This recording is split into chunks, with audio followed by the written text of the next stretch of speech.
आसमान में काले घने बादल हैं और इन काले बादलों के बीच कहीं चांद जो है वो जाकर छिप गया है।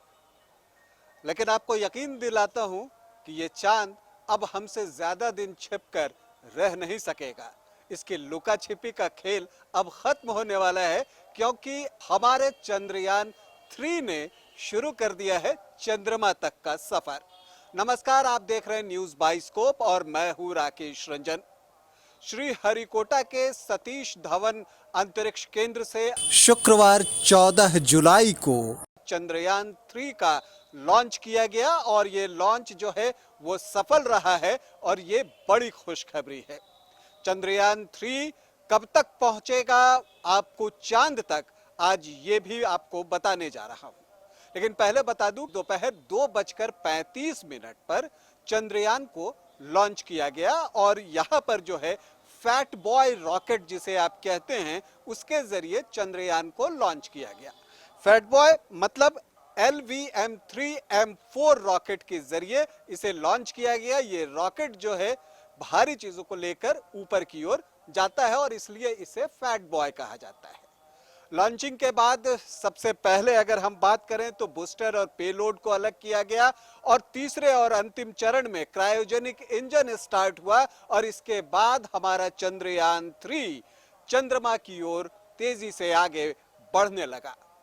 जैसे ही ये ऑर्बिट में स्थापित हुआ, सतीश धवन केंद्र में उपस्थित सारे वैज्ञानिक जो है खुशी से झूम उठे, जश्न का माहौल हो गया। और ऐसा ही जब चंद्रयान जो 3 लॉन्च किया गया था तो हमारे ऑफिस का भी था और यहाँ पर सभी जो है उस वक्त तालियां बजाकर इसका स्वागत कर रहे थे। चंद्रयान 3 की अगर हम बात करें तो इसे जो है चांद तक पहुंचने में तकरीबन 42 दिनों का वक्त जो है वो लगने वाला है।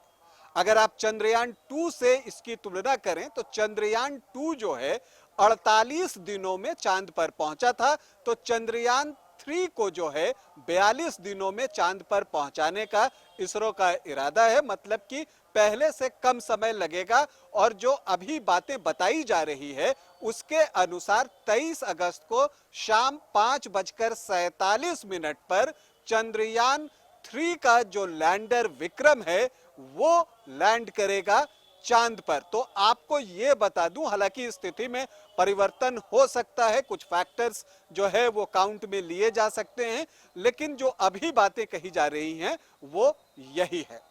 अब आपको यह बता दूं कि जो हमारा चंद्रयान 3 है वो लैंड कहां करेगा, जो इसका लैंडर है वो उसे लेकर कहां उतरेगा। तो आपको बता दूं कि ये चांद के दक्षिणी ध्रुव पर, साउथ पोल पर जो है ये उतरने वाला है। आपको ये भी बता दूं कि चांद तक पहुंचने वाले गिने चुने देश ही हैं। अमेरिका है, रूस है, चीन है और भारत इसके बाद आ जाएगा।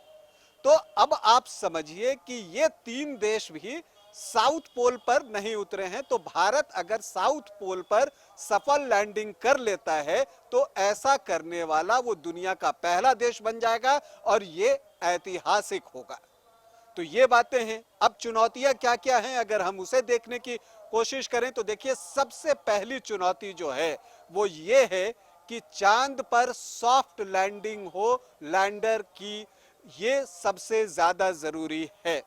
तो लैंडर विक्रम की अगर सॉफ्ट लैंडिंग हो जाती है तो पहली कामयाबी हासिल होगी। हालांकि अभी इसके लिए हमें इंतजार करना है, क्योंकि अभी चंद्रयान 3 जो है वो यात्रा में है, सफर पर ही है चांद तक के। इसके बाद जो रोवर होगा वो जो चांद की सतह है उस पर चहलकदमी कैसे करता है, मतलब रोवर के मून वॉक पर भी सबकी नजर होगी। अब जो रोवर मून वॉक करेगा और जो जानकारियां इकट्ठा करेगा वो देगा और फिर उससे चांद के बारे में और बहुत सारी चीजें जानी जा सकेंगी। तो ये सारी चीजें जो है चंद्रयान 3 से जुड़ी हुई हैं। देखिए, चांद से हमारा जो रिश्ता है ना वो बहुत पुराना है और बचपन से जुड़ा हुआ है। मुझे याद है कि जब मैं भी छोटा था, आप भी छोटे रहे होंगे, तो आपने ये देखा होगा कि जब मम्मी कुछ खिलाती है, माँ कुछ खिलाती है, तो वो जरूर साथ में गुनगुनाती है, चंदा मामा दूर के, पुआ पकावे गुड़ के, आप खाए थाली में, मुन्ने को दो प्याली में। तो चंदा मामा जो है तो एक आकर्षण तो वहां से था। जब आप बचपन से जवानी की दहलीज पर कदम रखते हैं तो फिर लोगों के ख्वाब में जो चीजें आती हैं वो आती हैं कि चांद सी महबूबा हो मेरी। तो वहां पर जो है वो रूप बदल जाता है चांद का। तो क्या रहस्य है चांद का, ये जानना बहुत जरूरी है। ये बातें मामा या महबूबा से आगे की हैं। चांद की सतह पर क्या चीजें हैं, क्या कुछ है, ये सारी बातें जो है वो चंद्रयान 3 के जरिए हम हासिल कर सकेंगे। हम उम्मीद करते हैं कि चंद्रयान 3 की चांद पर जो है वो सफल और सॉफ्ट लैंडिंग होगी और उसके बाद जो रोवर का काम है वो उसे बखूबी अंजाम देगा। तो चंद्रयान 3 के इस मिशन को, जो ये यात्रा है चांद तक की, उसे हम ढेरों शुभकामनाएं देते हैं और ईश्वर से प्रार्थना करते हैं कि ये यात्रा सफल हो और फलदायी हो। अभी के लिए इतना ही, इजाजत दें, नमस्कार।